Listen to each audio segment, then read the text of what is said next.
Ted Hughes' poetry in general has been with me since as long as I can remember, certainly since I was at school. It was the first poetry that I really began to know from the inside and adored. When Tales from Ovid came out in 1998, I think, I knew then that I wanted to do something with this text. And Echo and Narcissus in particular was so perfect, so perfectly settable, that I knew then that I would eventually at some point get round to setting it, but it was always a question of what form it would take, whether it was a sort of cantata with instruments or with full orchestra. And it was really only when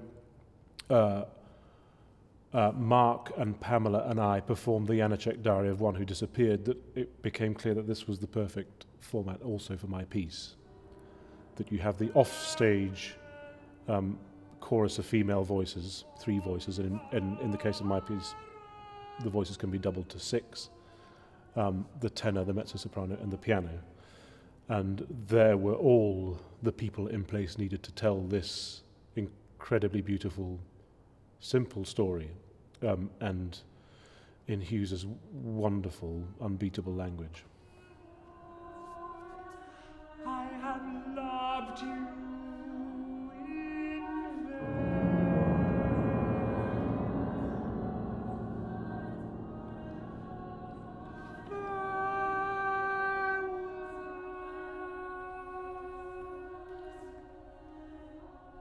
When he entered the land of the dead, Narcissus went straight to the banks of the Styx. With the Hallé Orchestra, I've recorded my orchestral works from recent years, and also I begin next year as the Hallé's principal guest conductor, which is thrilling for me on so many levels because it's the orchestra I first knew. It's my childhood orchestra, the first orchestra in the flesh I ever heard in Sheffield City Hall.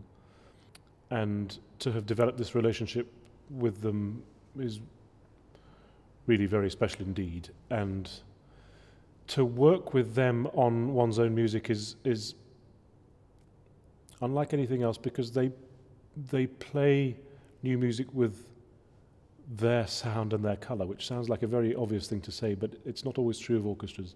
They play new music with the colour and sensitivity that they bring to their performances of Elgar, of which they're famous for. And the whole experience has been, it's one of those moments in a composer's life when you're very happy and very thankful.